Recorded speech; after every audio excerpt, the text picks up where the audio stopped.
السلام علیکم مائی YouTube family, کیسے ہیں آپ لوگ؟ امید ہے آپ لوگ خیریت سے ہوں گے۔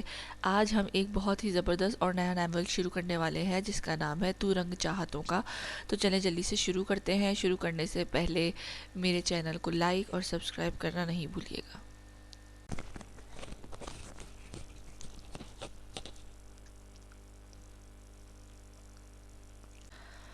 اس کے ہر اٹھتے قدم کے ساتھ پائل کی چھن چھن کی آواز سنسان پڑے کوریڈور میں ایک ارتعاش سا پیدا کر رہی تھی۔ اسے آج پھر پور پور سجایا گیا تھا کسی نامحرم کے لیے۔ کل کے اس کے رقص میں اسی شخص نے اس کی سب سے بڑی بولی لگائی تھی۔ اتنی بڑی قیامت شاید ہی آج تک کبھی کسی طوائف شاید ہی آج تک کبھی کسی طوائف کی لگائی گئی ہو۔ پورے کوٹے پر اس کی واہ واہ کی جا رہی تھی۔ فیروزہ بائی اس کی واری صدقے جا رہی تھی۔ وہ تو پہلے ہی اسے اپنے کوٹے کی ملکہ بلاتی تھی۔ اس کا دو آتشہ حسن تھا ہی ایسا۔ مومی مجسمے پر ایک نظر ڈالنے کے بعد اگلا شخص اس کے قدموں میں ڈھیر ہوئے بنا نہیں رہ پاتا تھا۔ آج تو اس کا قیامت خیز روح مزید اپنے حسن کا قہر ڈھانے کو تیار تھا، مگر اس وقت اس نے اپنے حسن کی تباہ کاریوں کو ایک سیاہ چادر میں چھپا رکھا تھا جسے اس نے اپنے آج رات کے خریدار کے آگے ہی آشکار کرنا تھا۔ اس نے سرد و سپاٹ تاثرات کے ساتھ نیم داری خوابگاہ میں قدم رکھا تھا۔ یہ اس محل نما گھر کے مالک کا کمرہ تھا شاید۔ وہ تاریکی میں بھی اس بات کا اندازہ لگا سکتی تھی۔ پورے بیڈ روم میں جگہ جگہ رنگ برنگے دیے روشن تھے جو اس کے کمرے کی خوابناکی اور رومانوی ماحول میں مزید اضافہ کر رہے تھے۔ اس کے کمرے کے چاروں طرف نگاہیں گھمائی تھی جب اس کی نظر سامنے کرسی پر بیٹھے شخص پر پڑی تھی۔ اس کے ہاتھ میں شراب کا گلاس تھا، مگر رخ مخالف سمت ہونے کی وجہ سے اس کا چہرہ نہیں دیکھ پائی تھی، نہ ہی اس کے اندر ایسی کوئی خواہش تھی۔ خوش آمدید مہرماں، آخر تم میری دسترس میں آ ہی گئی۔ پہلے بتاتی تمہاری یہ اوقات ہے تو بہت پہلے تمہیں پیسوں سے خرید لیتا۔ یہ کام تو کبھی میرے لیے مشکل نہیں تھا۔ وہ شخص بنا رخ اس کی جانب موڑے بولے جا رہا تھا، جبکہ مہرماں اس جانے پہچانے لب و لہجے پر اپنی جگہ ساکت ہو گئی تھی۔ جس شخص کے سامنا کرنے سے پہلے وہ موت کو گلے لگانا پسند کرتی، اس کے یہاں ہونے کا تصور اس کے وجود میں جان نکال گیا تھا۔ اس کے دل نے شدت سے خواہش کی تھی کاش یہ اس کا وہم ہو، نہیں وہ شخص بھلا یہاں کیسے ہو سکتا ہے؟ کون؟ یہ الفاظ ادا کرتے اس کی زبان ہکلا گئی تھی، مگر جیسے ہی اس شخص نے اپنی جگہ سے اٹھ کر رخ اس کی جانب مڑا، مہرماں کی نگاہوں میں پورا کمرہ گھوم گیا تھا۔ اس کے لیے اپنے قدموں پر کھڑا ہونا مشکل ہو گیا تھا۔ کیا ہوا؟ یقین نہیں آ رہا مجھے زندہ دیکھ کر؟ تمہارے مطابق تو مر چکا ہوں گا نا میں؟ اس شخص کی سرد منجمد کرتی آواز مہرماں کے کانوں سے ٹکراتی اس کا رنگ پھک کر گئی تھی۔ وہ اس وقت سیاہ کلف لگے لباس میں کندھوں پر ڈارک براؤن شال ڈالے اپنے سحرانگیز شاندار پرسنالٹی کے ساتھ اسے لہو رنگ انتقامی نظروں سے سر سے لے کر پیر تک دکھتا زمین میں گاڑ گیا تھا۔ اس نے پہلے کتنوں کے ساتھ مہرماں کی نم آنکھیں اوپر اٹھانے پر وہ اپنا جملہ ادھورا چھوڑ گیا تھا، مگر وہ ادھورا جملہ بھی اتنا نوکیلا تھا کہ مہرماں کو اپنا دل لہو لہان ہوتا محسوس ہوا تھا۔ کیا ہوا؟ ایک طوائف زادی سے اس کے علاوہ اور کیا سوال کر سکتا ہوں میں؟ زہرخند لہجے میں بولتا وہ اس کے بہت پاس آن پہنچا تھا۔ مہرماں پتھر بنی اپنی جگہ پر جم چکی تھی، مگر اگلے ہی لمحے اسے آگ اگلتے شخص کی جارحانہ کارروائی پر مہرماں کی آنکھوں سے آنسو نکلتے بے مول ہوئے تھے، جن کی اب قابل کے آگے کوئی قیمت نہیں تھی۔ اس نے مہرماں کی کلائی مروڑ کر کمر سے لگائی تھی۔ اسے اپنی کلائی ٹوٹتی ہوئی محسوس ہوئی تھی، مگر وہ کچھ بھی بول کر اس بپرے زخمی شیر کے غصے کو مزید ہوا نہیں دینا چاہتی تھی۔ کیوں کیا میرے ساتھ اتنا بڑا دھوکہ؟ صرف پیسوں کے لیے؟ تم ایک بار بولتی میں دنیا کی ہر چیز تمہارے قدموں میں ڈھیر کر دیتا، مگر تم نے تو مجھے انسان سے وحشی بنا کر وہ نقصان کیا ہے جس کی کبھی بھرپائی نہیں ہو سکے گی۔ اس نے اپنی بات ختم کرتے مہرماں کو کسی اچھوت شے کی طرح دھکا مارتے دور پھینکا تھا۔ اس کے اتنے ناروا سلوک کے باوجود مہرماں کے منہ سے ذرا سی آواز تک نہیں نکلی تھی۔ ابھی یہ تو کچھ بھی نہیں تھا۔ اس شخص کی قہر برساتی نگاہیں بتا رہی تھی کہ جو کچھ وہ اس کے ساتھ کر چکی تھی اس کی سزا بہت اذیت ناک ہونے والی تھی۔ پورے سکندر پیلس کو دلہن کی طرح سجایا گیا تھا۔ آج اس خاندان کی لاڈلی بیٹی کی مہندی تھی۔ ہر طرف بجتی شہنائیاں، اشتہار انگیز کھانوں کی خوشبو اور ہنستے مسکراتے خوبصورت چہرے ماحول کو چار چاند لگا رہے تھے۔ سکندر پیلس کے بڑے سے لان میں مردوں کے بیٹھنے کا اہتمام کیا گیا تھا، جہاں محفل موسیقی جاری تھی، جبکہ سب خواتین کے لیے اندرونی حصے میں ہی ساری ارینجمنٹس کی گئی تھیں۔ بڑے سے ہال کمرے میں چادریں بچھائی گئی تھیں، جس کے وسط میں لڑکیاں بیٹھی ڈھولکی بھی رکھے مختلف گانوں پر سر بکھیر رہی تھیں۔ رقص کی شوقین لڑکیاں اور خاندان کی باقی عورتیں ان کے ارد گرد دائرے کی شکل میں لڈی اور ڈانس کرتی محفل کو مزید دوبالا کر رہی تھیں۔ ہر طرف خوشیاں تھیں، مسکراہٹیں تھی، مگر کسی کو اندازہ نہیں تھا کہ ایسے میں ایک ہستی ایسی بھی ہے جو زندگی اور موت کی کشمکش میں اپنی سوچوں میں الجھی بیٹھی تھی۔ اس سے فیصلہ نہیں ہو پا رہا تھا کہ زندگی کے اس موڑ پر موت کو گلے لگانا ٹھیک تھا یا زندگی کی تھوڑی مہلت اور ملنی چاہیے، لیکن جو آگے چل کر اس کے ساتھ ہونے والا تھا وہ اسے اپنے لیے موت سے بھی بدتر سمجھتی تھی۔ کچھ دیر اسی سوچ کے زیر اثر رہنے کے بعد اس کی ویران آنکھوں میں ایک فیصلے پر پہنچ کر چمک اٹھی تھی۔ اس سے بہتر فیصلہ اس کے لیے کوئی نہیں ہو سکتا تھا۔ نیچے ہال میں ابھی بھی ویسا ہی ماحول جمع ہوا تھا۔ رونق میلہ اپنے عروج کو پہنچ چکا تھا جب اچانک وہاں ملازمہ کی دی جانے والی خبر نے ہر طرف سناٹا طاری کر دیا تھا۔ بی بی سرکار غضب ہو گیا۔ سغرا بھاگتی ہوئی ہال میں ایک جانب سجے سنورے لکڑی کے تخت پر بیٹھی بطول بیگم کے پاس آئی تھی۔ ان کے دل پر ہاتھ رکھتے دہل کر ملازمہ کی جانب دیکھا تھا۔ ان کے اشارے پر میوزک رک چکا تھا۔ ملازمہ کی ہوائیاں اڑتے چہرے سے لگ رہا تھا بات چھوٹی بالکل بھی نہیں ہے۔ کسی انہونی کے خیال سے ان کا دل دھڑک اٹھا تھا۔ کیا ہوا سغرا؟ ان کے ساتھ ساتھ باقی سب کی نظریں بھی سغرا پر ٹکی ہوئی تھیں۔ بی بی سرکار وہ پریسا بی بی نورا پھولی سانسوں کے ساتھ الفاظ ادا ہی نہیں کر پا رہی تھی۔ اس کا پورا وجود تھر تھر کانپ رہا تھا۔ کیا ہوا پریسا کو؟ بطول بیگم کے دل پر ہاتھ پڑا تھا۔ وہ ابھی آگے بڑھی تھی۔ انہوں نے زہر لے لی۔ سغرا کے الفاظ تھے یا آسمان ٹوٹا تھا؟ سکندر پیلس پر سب خواتین پھٹی پھٹی نظروں سے سغرا کی جانب دیکھ رہی تھی۔ ہال کے دروازے پر کھڑے سرفراز کے کانوں تک بھی یہ بات پہنچ چکی تھی۔ وہ انہی قدموں باہر کی جانب بڑھ گیا تھا جس لڑکی کی شادی پر کچھ دیر پہلے شہنائیاں بج رہی تھیں۔ اب کچھ لمحوں بعد اس کی وجہ سے وہاں صف ماتم بچ چکی تھی۔ گھر کے مرد حضرات بھی یہ خبر ملتے بھاگے اندر آئے تھے اور پریسا کو فوری طور پر ہاسپٹل لے جایا گیا تھا۔ کچھ دیر پہلے کے کھلے چہرے اب مرجھا چکے تھے۔ بہت سو کے چہرے پر آنے والے وقت کا سوچ کر تفکر نمایاں تھا۔ کوئی بھی سوچ سکتا تھا کہ پریسا کی اس حرکت کے بعد آنے والا طوفان کتنی بڑی تباہی لا سکتا ہے۔ ملک شاہویر سکندر تک بھی یہ خبر پہنچا دی گئی تھی۔ وہ کسی بھی وقت پہنچ سکتا تھا، جس کے بعد کیا کیا ہو سکتا تھا یہ سوچ ہی ان سب کے دل لرزانے کے لیے کافی تھا۔ پریسا کی حالت کافی سیریس تھی۔ اس کو فوری طور پر آئی سی یو لے جایا گیا تھا۔ کوئی سوچ بھی نہیں سکتا تھا کہ یہ لڑکی اتنا بڑا قدم اٹھا سکتی ہے، مگر اب جو ملک شاہویر سکندر اس اقدام کے بعد کرنے والا تھا، یہ بات تو ابھی بھی بہت سو کی ساتھ سے روکے ہوئے تھی۔ سچی محبت کرتے ہو مجھ سے؟ وہ معصوم شہزادی سامنے کھڑے شخص کی جانب امید بھری نظروں سے دیکھتے ہوئے ہولے سے مسکرائی تھی، جس پر اس کے روئی جیسے گالوں پر پڑنے والے گڑے نمایاں ہوئے تھے۔ یہ دل موہ لیتا منظر سامنے کھڑے شخص کی دھڑکنیں تیز کر گیا تھا۔ محبت نہیں، عشق ہے تم سے، چاہو تو آزما لو، کبھی پیچھے ہٹتا نہیں پاؤ گے۔ اس کی گلابیاں چھلکاتے نرم و نازک ملائم ہاتھ اپنی گرفت میں لیتے وہ اس کی امید پر کھڑا اترا تھا۔ اس معصوم شہزادی کی مسکراہٹ مزید گہری ہوئی تھی، جس سے اس خوبصورت گڑھوں میں دلکشی مزید اجاگر ہوئی تھی۔ مجھے دھوکہ تو نہیں دو گے نا؟ وہ معصوم شہزادی جیسے ابھی بھی مقابل کے جواب سے مطمئن نہیں لگ رہی تھی۔ شاید اس کا دل اس سامنے کھڑے شخص کی باتوں پر ایمان نہیں لا پا رہا تھا۔ کبھی نہیں، اپنی سانسوں سے دھوکہ کر جاؤں گا مگر تم سے کبھی نہیں۔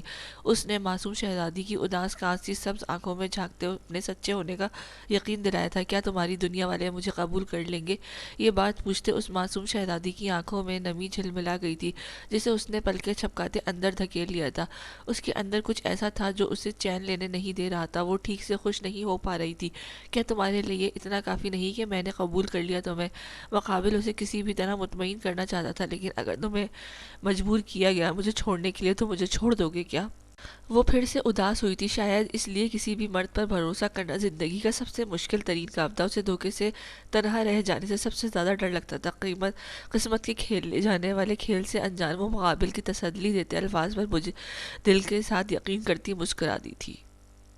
تارگول کی سیاہ دور تک بجھی سڑک پر 5 گاڑیوں کا قافلہ ارد گرد کی ہر شے کو ہوا کے دوش پر اڑاتا اپنی منزل کی جانب روانہ ہوا تھا، جیسے ان کے مالک کو اپنی منزل پر پہنچنے کی بہت جلدی ہو۔ راستے میں آئی کسی بھی چیز کی پرواہ کیے بنا وہ قافلہ آگے کے آگے بڑھتا جا رہا تھا۔ وہ بہت ہی خوبصورت پہاڑی راستہ تھا جس کی ایک جانب بہت ہی خوبصورت جھیل بہہ رہی تھی، جبکہ دوسری جانب سرسبز سے ڈھکی اونچی اونچی پہاڑیاں واقع تھیں۔ اس روڈ پر سفر کرنے والوں کے لیے یہ بہت ہی حسین نظارہ ہوتا تھا، لیکن اس وقت اس گاڑی میں سوار شخص کے اعصاب ناقابل یقین حد تک تنے ہوئے تھے، انگلیوں میں دبا سگریٹ جل کر راکھ ہوا تھا، اس کی انگلیوں کو بھی جلا گیا تھا، مگر اس شخص کو تو اس تکلیف کی پرواہ تک نہیں تھی، نہ انگلیوں کو جلاتے سگریٹ کی پرواہ تھی، نہ ہی آس پاس سے دوڑتے بھاگتے حسین مناظر اس کے بے تاثر چہرے پر کوئی خوشگواریت لا پائے تھے۔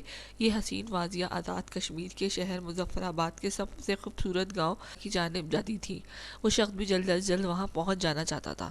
وہ واش روم سے شاور لے کر نکلی تھی، اس کا نازک کومل بدن وائٹ کلر کی نائٹی میں مزید روانائیاں بکھیرتا دیکھنے والے کے ہوش گم کرنے کے لیے کافی تھا، مگر اس کا دیدار کرنا بہت کم خوش نصیب دعوے داروں کے نصیب میں آتا تھا، اس تک رسائی حاصل کر پانا ہر ایک کے بس کی بات نہیں تھی۔ فیروزہ بائی کے اس کوٹے پر سب سے زیادہ بولی اسی کی لگائی جاتی تھی، اس بات نے اسے کافی مغرور بنا دیا تھا، پر غرور بھی اس حسن کی ملکہ پر جچتا تھا۔ اس کی کانسی شہد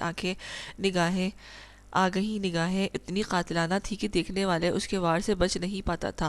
اسے لوگوں کو اپنا دیوانہ بنانا اچھے سے آتا تھا، یہی وجہ تھی کہ اس کوٹے پر راج کرتی تھی۔ وہاں کے باقی تمام لڑکیاں اس کے بے پناہ حسن سے خار کھاتی تھیں، جو اپنی مرضی کی مالک تھی۔ بہت کم وہ رقص کرتی تھی، وہ بھی اس وقت جب اس کا موڈ ہوتا تھا، مگر جس دن اس کا رقص ہوتا شہر بھر کے تمام شرفا شرکت ضرور کرتے۔ رانی صاحبہ، آپ کا لباس تیار کر دیا ہے میں نے۔ وہ ڈریسنگ ٹیبل کے سامنے بیٹھی اپنی گزار ہاتھوں پیروں پر لوشن سے مساج کر رہی تھی، جب ملازمہ اس کی ساری چیزیں تیار کرتی اس سے مخاطب ہوئی تھی۔ اسے اس کے مزاج اور ادا و انداز کی وجہ سے رانی صاحبہ کہہ کر ہی پکارا جاتا تھا۔ اس کے ناز نخرے رانیوں سے کم بھی نہیں تھے، کسی سے دبنا اس نے سیکھا ہی نہیں تھا سوائے ایک انسان سے، اور وہ تھی اس کی فیروزہ بائی، جن کے ہاتھ میں اس کی ایک ایسی کمزوری تھی جس کی خاطر مہرماں ہر بار ان کے آگے گھٹنے ٹیکنے پر مجبور ہو جاتی تھی۔ اس کی زندگی کی سب سے بڑی کمزوری تھی جس کی خاطر وہ اپنی جان بھی ان کی ہتھیلی پر رکھنے سے باز نہ آتی۔ گولڈن فل کام والے شرارے میں وہ اپنی قیامت خیز حسن کے ساتھ غضب ڈھا رہی تھی، اوپر سے اس کی اداؤں بھرا رقص نہ جانے کتنوں کے دل پر کاری وار کر گیا تھا، مگر وہ مغرور حسینہ اپنی اداؤں کا جادو چلاتی واپس اپنی خوابگاہ میں لوٹ آئی تھی۔ کسی کی جرت نہیں تھی اس کی مرضی کے بغیر اس کے قریب آئے۔ اس کی ایک بات تھی جو شاید ہر شخص کی توجہ اپنی جانب کھینچتی تھی کہ اس نے ہمیشہ پورا لباس پہنا تھا۔ اس کے رقص کے دوران وہ خود کو بھاری لہنگے اور دوپٹے سے ایسے کور کرتی تھی کہ دیکھنے والے کا دل مزید للچا جاتا تھا، اوپر سے اس کی قاتلانہ اداؤں بھرے نین نقش جلتی پر تیل کا کام کرتے تھے۔ اس اپسرا کی مانگ ہر رقص کے بعد بڑھ جاتی تھی۔ مہینے میں اس کا رقص صرف 2 بار ہی ہوتا تھا، جس پر فیروزہ بائی اپنی جھولی اچھی طرح بھر لیتی تھی۔ وہ ان کی سونے کی چڑیا تھی جسے وہ ہمیشہ کے لیے اپنے پنجرے میں قید رکھنا چاہتی تھی۔ مہرماں سنگھار میز کے سامنے بیٹھی تھی، اس کی خاص ملازمہ اس کی جولی اتار رہی تھی، جب اچانک اس کے کانوں میں کسی کی دل دہلانے دینے والی چیخیں پڑتی، اس کی سانسیں روک گئی تھیں۔ مہرماں نے جھٹکے سے آنکھیں کھولی تھیں۔ یہ آواز تو میری اینا کی ہے۔ مہرماں یہ آواز لاکھوں میں بھی پہچان سکتی تھی، اس کی جیسے جینے کی اکلوتی وجہ تھی وہ۔ مہرماں ملازمہ کا ہاتھ جھٹکتی باہر کی جانب بھاگی تھی، جہاں باہر دونوں برآمدے میں لڑکیوں سے بھرے پڑے تھے۔ فیروزہ بائی کے کمرے کا دروازہ بند تھا، مگر اس کے کان اور آنکھیں ادھر ہی ٹکی ہوئی تھیں۔ اندر سے آتی اینا کی چیخیں مہرماں کا دل چیر گئی تھیں۔ وہ لڑکیوں کو سائڈ پر کر کے راستہ بناتی آگے بڑھی تھی اور فیروزہ بائی کے کمرے کا دروازہ دھکیل کر سیدھی اندر گھسی تھی۔ اندر کا منظر دیکھ کر اس کے دل پر ہاتھ پڑا تھا۔ فیروزہ بائی اینا کے بال اپنی مٹھی میں جکڑے اس کے منہ پر تھپڑ مارتی اس کا چہرہ لال کر گئی تھی۔ اینا کا ہونٹ پھٹ چکا تھا، مگر فیروزہ کا اس پر ذرا برابر بھی رحم نہیں آیا تھا۔ وہ اسے کوئی حیوان شے سمجھتی پیٹے جا رہی تھی۔ ہر وقت چہرے پر اداؤں بھری مسکراہٹ سجائے رکھنے والی مہرماں کا چہرہ غصے اور نفرت سے خطرناک حد تک لال ہو چکا تھا۔ ایک سیکنڈ کی بھی دیر کیے بنا وہ اینا تک پہنچی تھی۔ فیروزہ بائی کو زوردار دھکا مار کر اینا سے دور دھکیلتی وہ اینا کو اپنے مہربان آغوش میں بھر گئی تھی۔ ستاروں بھری چمکتی دھمکتی ساڑی، فل میک اپ اور ہیوی جویلری سے لدی پھندی فیروزہ بائی مہربان کے دھکے پر اوندے منہ بیڈ پر جا گری تھی۔ تمہاری ہمت بھی کیسے ہوئی میری اینا پر ہاتھ اٹھانے کی؟ مہربان آنکھوں میں شعلے بھرے خونخوار نظروں سے بیڈ پر سے سنبھل کر بیٹھتی فیروزہ بائی کو گھورتے ہوئے بولی، تم جانتی بھی ہو تمہاری یہ لاڈلی کیا گل کھلاتی پھر رہی ہے؟ فیروزہ بائی بھی جواباً اسی انداز میں بولی تھی، جو بھی گل کھلائے، مگر تمہیں یہ اجازت کس نے دی کہ اسے یوں اتنی بے دردی سے پیٹو؟ بہت مہنگا پڑے گا تمہیں یہ، میرے لیے یاد رکھنا۔ مہربان تو جیسے اس وقت آپے میں ہی نہیں تھی۔ اینا کا لعل چہرہ اس کے سینے میں آگ بھڑکا گیا تھا۔ اینا اس کے سینے سے لگی بلک بلک کر رو رہی تھی۔ اس کا ڈرا سہما انداز دیکھ کر مہربان نے اسے مزید خود میں بھینچ دیا تھا۔ محرمہ تم جانتی بھی ہو فیروزہ بھائی اس سے پہلے کہ مزید کچھ بولتی جب غیظ و غضب کی تصویر بنے اشرف خان کو اندر آتے دیکھ کر وہ خاموش ہوئی تھی. تمہارے کہنے پر ہم نے اس لڑکی کو اس کام سے دور رکھا, اسے پڑھنے کے لیے ہاسٹل بھیجا. اشرف خان کی قہر برساتی نگاہیں اینا پر ٹکی ہوئی تھی. اشرف کو وہاں دیکھ کر محرمہ سمجھ گئی تھی کہ معاملہ کچھ سیریس ہے. ہاں, اور اس سب کی بھاری قیمت بھی ادا کر رہی ہوں میں تم لوگوں کو. محرمہ نے ہور سختی سے آپس میں پیوس کرتے خود پر ضبط رکھا تھا تو تمہاری یہ لاڈلی اس سب کا ناجائز فائدہ اٹھا کر اپنے کسی عاشق کے ساتھ بھاگی جا رہی تھی. اشرف خان نے محرمہ کے سر پر بم پھوڑا تھا. وہ پٹی پٹی بے یقین نگاہوں سے اینا کو دیکھنے لگی تھی. اینا نے بے اختیار اپنی بڑی بہن سے نگاہیں چرائی تھی. ہمارے کہنے پر ادارے کے انتظامیہ کی جانب سے اس پر کڑی نظر رکھی جا رہی تھی, ورنہ اب تک یہ ہمیں دھوکہ دے کر اپنے عاشق کے ساتھ فرار ہو چکی ہوتی. اشرف خان کا بس نہیں چل رہا تھا کہ اینا کی آنکھوں سے سالم نگل جاتا. اس کی بات سننے کے بعد محرمہ کے الفاظ جیسے ختم ہوئے تو اس کی بہن نے اس کی دی قسم توڑ دی تھی. تمہاری وجہ سے بہت مہلت دی ہم نے اسے, مگر اب اور نہیں. اب اس کے ساتھ کسی قسم کی کوئی نرمی نہیں برتی جائے گی. یہ بھی اب وہی کرے گی جو تم سمیت یہاں سب لڑکیاں کر رہی ہیں. کوئی پڑھائی, کوئی ہاسٹل نہیں. اشرف خان اپنی بات کہتا وہاں سے نکل گیا تھا. فیروزہ بھائی بھی سخت نظریں اینا پر ڈالتی وہاں سے ہٹ گئی تھی. محرمہ نے اینا کے گرد سے اپنا حصار ہٹا لیا تھا. آپ ہی, میں نے کچھ غلط نہیں کیا, میری ایک بات تو سن لیں. اینا نے اس کی کلائی تھامتے اسے روکنا چاہا. محرمہ کی بے اعتباری بھری نظریں برداشت کرنا اس کے لیے بہت تکلیف دہ تھا. وہ کچھ بھی سہ سکتی تھی مگر محرمہ کی ناراضگی اس سے نہیں دیکھی جاتی تھی. چلو روم میں. محرمہ اسے سرد نگاہوں سے گھورتی اپنے ساتھ کمرے میں آنے کا کہتی باہر کی جانب بڑھ گئی تھی. اس کی دل کی بے چینی مزید بڑھ چکی تھی. اب وہ کیسے بچائے گی اپنی بہن کو اس دلدل میں اترنے سے. کتنی مشکل سے لڑ جھگڑ کر منتیں کر کے اس نے اینا کو یہاں سے نکال کر پڑھنے کے بہانے دور بھیج رکھا تھا, مگر اینا اپنی ہی نادانی کی وجہ سے خود کو واپس اسی ضلالت میں گھسیٹ لائی تھی. آزاد کشمیر جو اپنی بے پناہ قدرتی خوبصورتی اور دلکش مناظر کی وجہ سے جانا جاتا تھا, سرسبز اور پہاڑوں پر مشتمل فرحت آمیز نظارے بخشتا یہ حسین خطہ زمین پر جنت قرار دیا گیا تھا. یہاں کی دل فریبی آنے والے کو اپنے شہر میں جکڑ لیتی تھی. یہاں کا خوبصورت موسم بھی وہاں کی دلکشی کو مزید بڑھا دیتا تھا. آج بھی مظفر آباد کے علاقے دیواروں میں برف باری ہو رہی تھی. ٹھنڈ کی وجہ سے لوگ اپنے گھروں میں دبکے بیٹھے تھے. اپنے گرم بستروں سے نکلنا ان کے لیے مشکل تھا. وہیں ایک شخص ایسا بھی تھا جو اپنے کمرے کی ٹیرس پر کھڑا اپنے اندر لگی آگ کو بجھانے کے لیے اس برف باری کا حصہ بن چکا تھا. اسے اپنی برف سے شل ہوتے وجود کو کوئی پرواہ نہیں تھی. اس کے چہرہ مسلسل برف میں کھڑے رہنے اور یک بستہ ہواؤں کے تھپیڑوں کی وجہ سے خطرناک حد تک سفید پڑ چکا تھا, مگر اس کی آنکھوں سے ابھی بھی شعلے نکل رہے تھے. برف ہوتی ریلنگ کو تھامتے وہ منجمد سا کھڑا تھا جب اس کا موبائل فون بجا تھا. شدید ترین ٹھنڈ کی وجہ سے اس کے ہاتھ بالکل سن ہو چکے تھے. اسے کچھ محسوس نہیں ہو رہا تھا. اپنی شرٹ کے ساتھ ہاتھ مسلتے اس نے ہتھیلی کو تھوڑا حرارت بخشی تھی اور اوپری پاکٹ میں بچتا فون نکال کر آن کرتے کان سے لگایا تھا. سرکار سائیں, ایک خوشخبری ہے آپ کے لیے. دوسری جانب سے بتانے والا مسکرایا تھا. بولو. اس کے لب و لہجہ برف سے بھی زیادہ سرد تھا. ملک شاہویر سکندر کی لاڈلی بہن پریسا سکندر کی آج مہندی تھی اور کل برات اس کے خاص آدمی خان نے تمہید باندھنی چاہیے تھی. جانتا ہوں, آگے بولو. اس کی بات کاٹتے اصل بات کی جانب لاتا لہجہ ہنوز سخت ہی تھا. سائیں, پریسا سکندر نے زہر کھا لی ہے. خان نے ابھی اتنا ہی جملہ ادا کیا تھا کہ مقابل کی احمری لبوں پر امڑ آنے والی مسکراہٹ اسی کی طرح انتہائی دلکش تھی, دیکھنے والوں کو دیوانہ بنا دینے والی تھی. ابھی اسے ہاسپٹل لے جایا گیا ہے. اس کی حالت کافی سیریس ہے. سکندر پیلس کی شہنائیاں ماتم میں بدل چکی ہیں. سائیں خان کا ایک ایک لفظ اس کے سینے میں بھڑکتی آگ پر ٹھنڈی پھوار ثابت ہوا تھا. اب اگلا کیا حکم ہے میرے لیے؟ سائیں خان اپنے مالک کے سکون میں آتا دیکھ کر خود بھی جیسے پرسکون ہوا تھا. وہاں ہمیشہ ماتم ہی بچھا رہنا چاہیے. میں جانتا ہوں ملک شاہویر سکندر کیا کرے گا. اب اپنی لاڈلی بہن کی جانب سے دی جانے والی اس بدنامی کے بعد اس کے لبوں کے گوشوں میں جیسے مسکراہٹ قید ہو کر رہ گئی تھی. وہ ابھی ٹیرس پر ہی کھڑا تھا مگر اس کے اندر کا ماحول بدل چکا تھا. جو حکم سائیں خان. اس کی بات سنتا فون بند کر گیا تھا.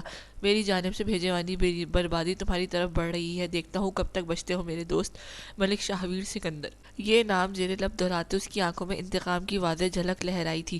اس کو آج کے لیے اس کا سکون مل چکا تھا. وہ خاموشی سے اپنے پرحدت روم کی جانب بڑھ گیا تھا. آپ ہی پلیز میری بات تو سنو نا.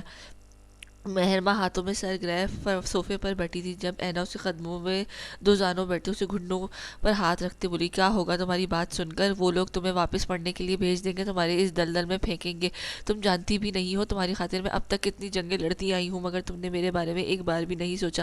ایک مرد کی محبت تو تمہیں کتنا پاگل کر دیا. اگر وہ تم سے اتنی ہی محبت کرتا تھا تو کہاں ہے اس وقت؟ کیوں نہیں کھڑا تمہارے ساتھ؟ کیوں بھاگ گیا تمہیں چھوڑ کر؟ کہا تھا نا میں نے تمہیں یہ مرد اعتبار کے قابل بالکل بھی نہیں ہوتے ہیں. ان کے نزدیک نزدیک عورت ایک کھلونے سے زیادہ کی اہمیت نہیں رکھتی، ان کی محبت دھوکے کے سوا کچھ نہیں ہوتی، انہیں صرف عورت کے جسم کی چاہ ہوتی ہے، اس کی روح چاہے چھلنی ہو یا ان کے ستم سہتی فنا ہو جائے، انہیں قطن پرواہ نہیں، بلکہ میرے نزدیک محبت ہوس کا دوسرا نام ہے۔ تمہیں سمجھایا تھا نا میں نے، ایسا کچھ مت کرنا، مرد کی محبت رسوائی کے سوا کچھ نہیں دیتی، اس فریب راستے پر چلنے کا نتیجہ دیکھ لیا نا تم نے، اب تمہیں واپس اسی جگہ لا پھینکا جہاں آنے سے پہلے عورت مر جانا پسند کرتی ہے۔ عورت ہمیشہ مرد کی محبت کو ترستی رہتی ہے، اور طوائف اس کے لیے اس کا تو نام لینا بھی گناہ ہے۔ مہرماں کے لہجے میں مرد ذات کے لیے نفرت کوٹ کوٹ کر بھری تھی، جبکہ اس کے یوں خود کو طوائف کہے جانے پر اینا تڑپ کر رہ گئی تھی۔ ہم طوائفیں نہیں ہیں، آپ کیوں بولتی ہیں ہر بار ہم دونوں کو ایسا؟ ہم دونوں گواہ ہیں ایک دوسرے کی، اس گندگی میں رہنے کے باوجود ہم پاک دامن ہیں، ہمارے دامن پر کوئی داغ نہیں ہے۔ اینا اس کا چہرہ ہاتھوں میں تھامے کیونکہ درمیان بولی تھی، کون یقین کرے گا تمہاری گواہی پر؟ طوائف زادیاں ہیں ہم، ایک طوائف کی بیٹیاں، نامحرم مردوں کے ساتھ اکیلے۔ مہرماں اس کے ہاتھ جھٹکتی تلخی سے جملہ کمپلیٹ کرتی، جب اینا نے اس کے گلابی ہونٹوں پر ہاتھ رکھ کر اسے اپنے بارے میں کچھ بھی غلط کہنے سے روکا تھا۔ فار گاڈ سیک، آپ بھی جانتی ہیں اور میں بھی کہ آج تک آپ نے کسی مرد کو خود کو چھونے نہیں دیا، تو پھر خود کو کیوں بار بار طوائف کہہ کر میرا دل مزید زخمی کر رہی ہیں؟ اس گندگی میں گھرے ہونے کے باوجود آپ نے خود کو محفوظ رکھا ہے۔ اینا نے اس کی دل جلاتی بات پوری ہونے سے پہلے ہی ٹوک دیا تھا۔ اچھا، اور تمہیں لگتا ہے تمہاری یہ بات ہمارا معزز معاشرہ تسلیم کر لے گا اور ہمیں پاک دامنی کا سرٹیفکیٹ مل جائے گا؟ مہرماں تلخی سے ہنسی تھی۔ مہرماں کے دماغ یہ بات سوچ سوچ کر ہی بے سکون ہو چکا تھا کہ اب وہ اینا کو اس سب سے کیسے دور رکھے گی۔ اشرف خان اور فیروزہ بائی کے انداز سے یہی لگ رہا تھا کہ وہ اب مزید مہلت دینے والے بالکل بھی نہیں تھے۔ ڈاکٹرز کے فوری طور پر پریسا کا معدہ صاف کر دیا تھا، وہ اب خطرے سے باہر تھی مگر ہوش میں نہیں آئی تھی۔ ابھی گھر سے صرف ایک دو خواتین ہی ساتھ لایا گیا تھا، باقی سب مرد حضرات ہی موجود تھے۔ شاہویر نے کب تک پہنچنا ہے؟ بطول بیگم آصف کے قریب آتی تشویش زدہ لہجے میں بولی تھی، بس کچھ ہی دیر میں پہنچنے والے ہیں، اللہ خیر ہی کرے گا۔ اب نہ کسی کا فون اٹھا رہا ہے، نہ کسی کو کوئی جواب دے رہے۔ عام حالت میں وہ اپنے مزاج کے خلاف کسی کو جواب نہیں دیتے، اب تو پھر غضب ہی ہو گیا ہے۔ آصف سمیت وہاں ہر شخص اسی ٹینشن کا شکار تھا۔ اللہ خیر کرے گا، اچھے کی امید ہی رکھو، بطول بیگم نے اس سے زیادہ خود کو تسلی دی تھی۔ شاہویر سائیں آ چکے ہیں، اسی لمحے شور اٹھا، سب کی دھڑکنیں تیز ہوئی تھی۔ جب کچھ لمحوں میں شاہویر چہرے پر پتھریلے تاثرات سجائے اندر داخل ہوا تھا، ہر طرف موت کا سناٹا چھا گیا تھا۔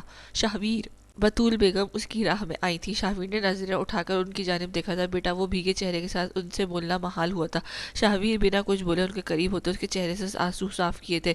بطول بیگم ان کا چہرہ دیکھ کر ہی اندازہ لگا گئی تھی کہ وہ اس وقت کس قدر شدید غصے میں ہے۔ انہوں نے کچھ بولنا چاہا تھا جب شاہویر ان کے ماتھے پر بوسہ دیتا آگے روم کی جانب بڑھ گیا تھا۔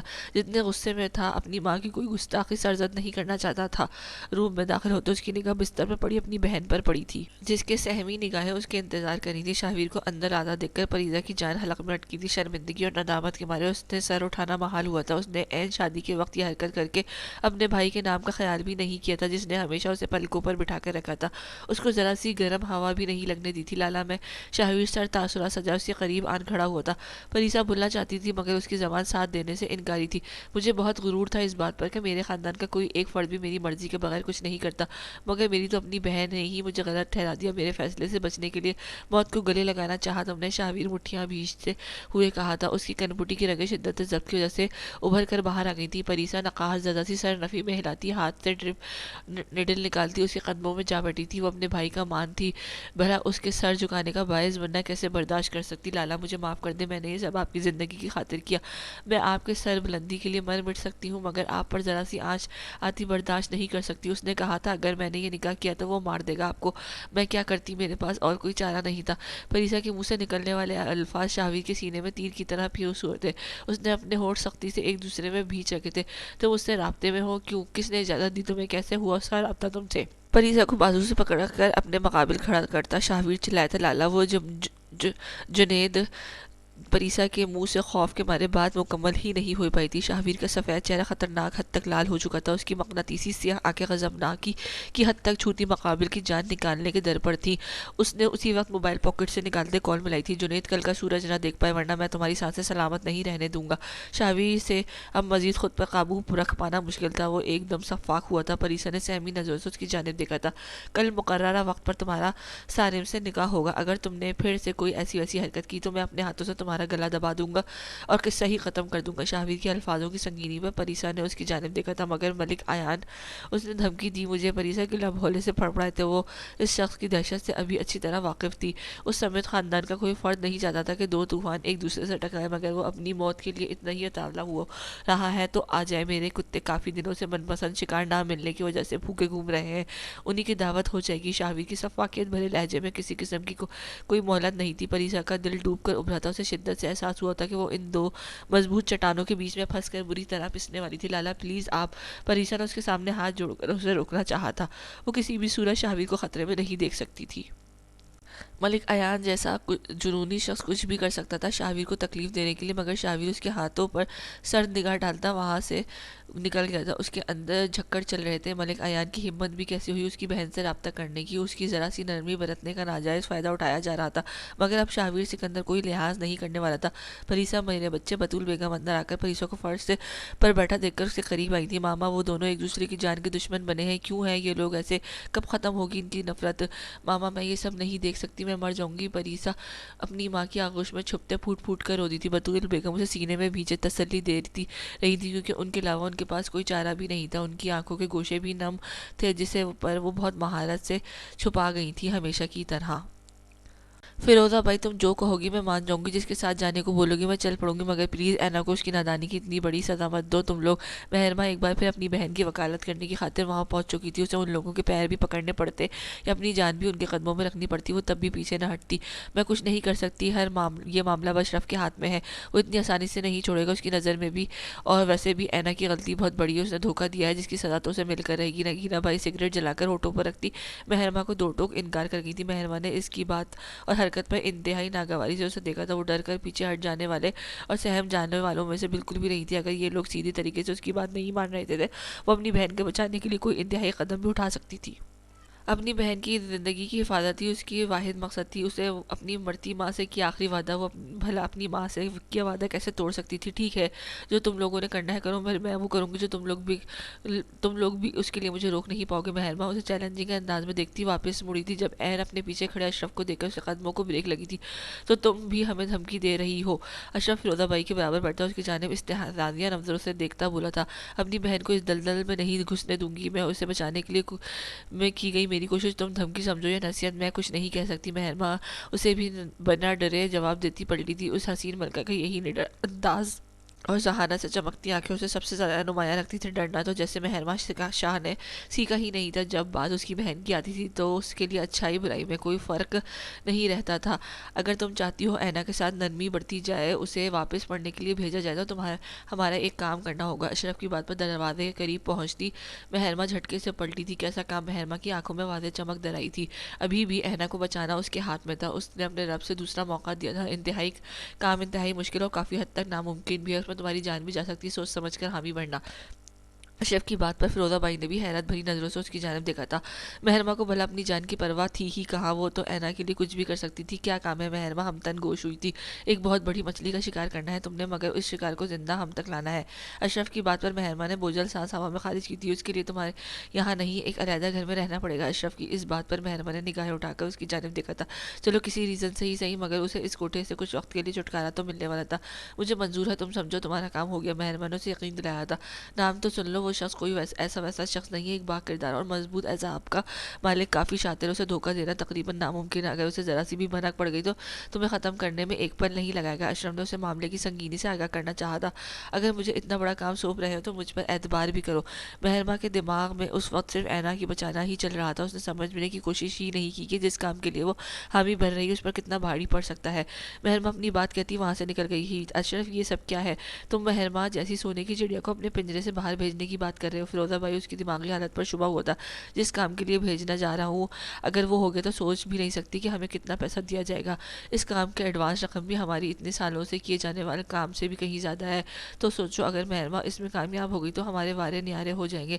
اشرف کی بات پر فیروزہ بھائی کی آنکھیں بھی لالچ سے چمک اٹھی تھی، مہرماں تو اینا کی خاطر کچھ بھی کر سکتی ہے، اتنے وقت سے ہم اس کی یہی کمزوری ہی استعمال کرتے آئے ہیں، مہرماں یہ کام ہر حال میں کرے گی، اس کے حسن کے جلوے کے آگے بڑے بڑے زاہد و عابد اپنا ایمان نہیں نہیں سنبھال پائے فیروزہ بھائی پر امید تھی۔ نہیں، یہ کام اتنا آسان بالکل بھی نہیں ہے۔ وہ شخص انتہائی آسانی سے پگھلنے والا بالکل بھی نہیں، انتہائی خطرناک اور طاقتور آدمی۔ اگر اسے ذرا سی بھی بھنک پڑ گئی کہ مہرمہ کے حوالے سے تو بنا کوئی سوال کے ادھر ہی ختم کر دے گا اور ہمیں بھی نہیں چھوڑے گا۔ اشرف کی بات پر اب فیروزہ بھائی بھی چونکی تھی۔ کون ہے وہ؟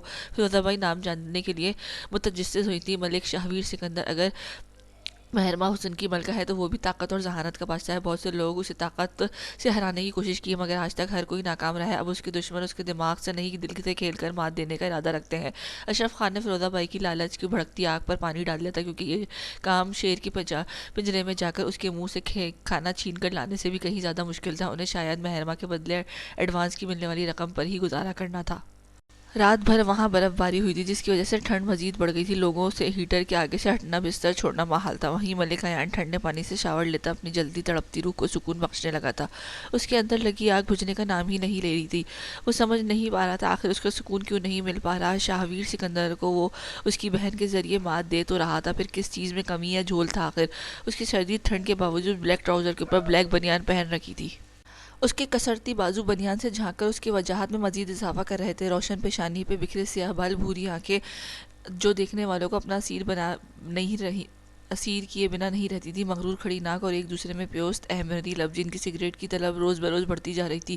اس کے سامنے کم لوگ ہی ٹک پاتے تھے۔ اس کی پرسنالٹی ایسی تھی کہ لوگ زیادہ دیر اس کے مقابل کھڑے ہو کر بات نہیں کر سکتے تھے۔ ٹھیک بات کرنے کے باوجود اگلا بندہ اس کی ساحرانہ خود پر اٹھتی نگاہیں دیکھ کر سہم جاتا تھا۔ وہ انتہا کا موڈی شخص تھا، کب اسے کیا بات بری لگ جائے کوئی نہیں جانتا تھا۔ اسے سمجھنا دنیا کا مشکل ترین کام تھا، مگر ایک شخص تھا جو اسے سمجھتا بھی تھا، اس کے مقابل آ کر اسے مات دینے کی ہمت بھی رکھتا تھا، اور وہ شخص تھا ملک شاہویر سکندر۔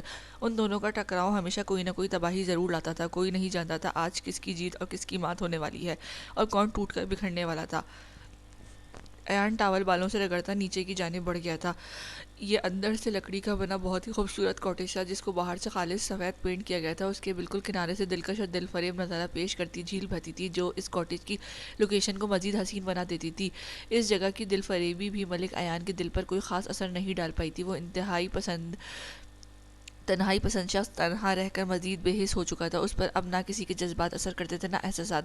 وہ ناشتے سے سجے ڈائننگ ٹیبل پر آن بیٹھا تھا، جہاں اس اکیلے شخص کے لیے چار چار ملازمین ہاتھ باندھے کھڑے تھے، کیونکہ یہ ٹیڑھا شخص ایک دو کو تو تکنی کا ناچ نچا کر رکھ دیتا تھا، ان چار کو بھی وہ اکثر بھاری پڑ جاتا تھا۔ ناشتے کے تھوڑے سے ٹائم پر وہ انہیں گھما کر رکھ دیتا تھا۔ وہ اپنے اندر ہیرو والی نہیں ولن والی خصوصیات لانا چاہتا تھا، جو دوسروں کو برباد کرنے پر خوش ہونا جانتا ہو۔ صرف اس کا ناشتہ کرتا دیکھ کر دروازے میں کھڑا خان اندر نہیں آیا تھا۔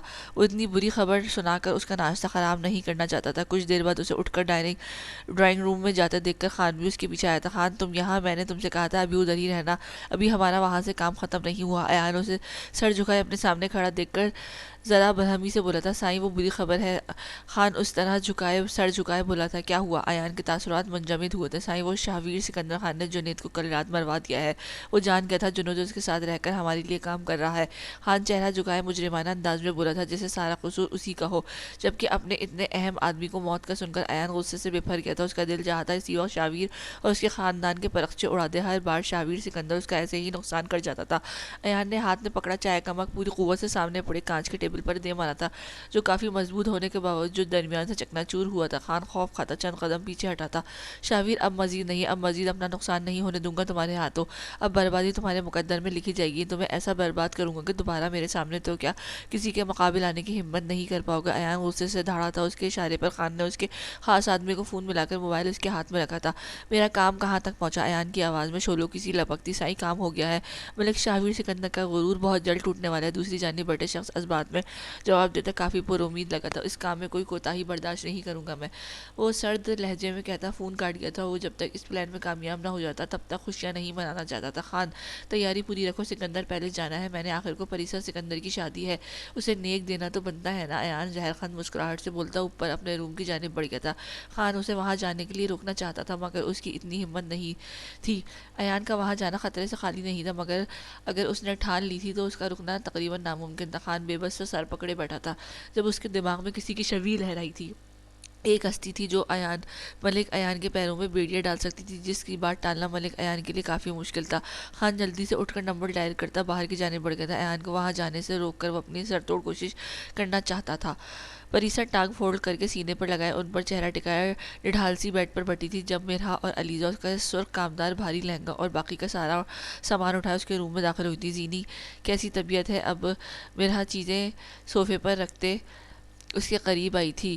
پریسا نے چہرہ اٹھا کر اس کی جانب دیکھا تھا۔ اس کے گلابی سوجا چہرہ مسلسل رونے کی گواہی دے رہا تھا۔ بھابھی مجھے بہت ڈر لگ رہا ہے، پریسا کو ہاتھ تھامتے خوف سے لرزتی آواز میں بولی تھی۔ کس سے؟ ایان سے یا شاہویر سے؟ اس کی نرم گالوں پر بہہ آئے آنسوؤں کو شفاف قطروں کو پوروں سے چنتے مرہا نے سوالیہ نظروں سے اس کی جانب دیکھا تھا۔ دونوں سے پریسا کی آواز میں نمی کا تاثر تھا۔ اس کی جان اب اس وقت سولی پر اٹکی ہوئی تھی جبکہ سوچنا اس وقت تمہیں سارم کے بارے میں چاہیے جس کے نام کچھ دیر میں تم اپنا جملہ حقوق لکھنے والی ہو۔ علیزہ اس کے قریب آ بیٹھی شوخی سے بولی تھی۔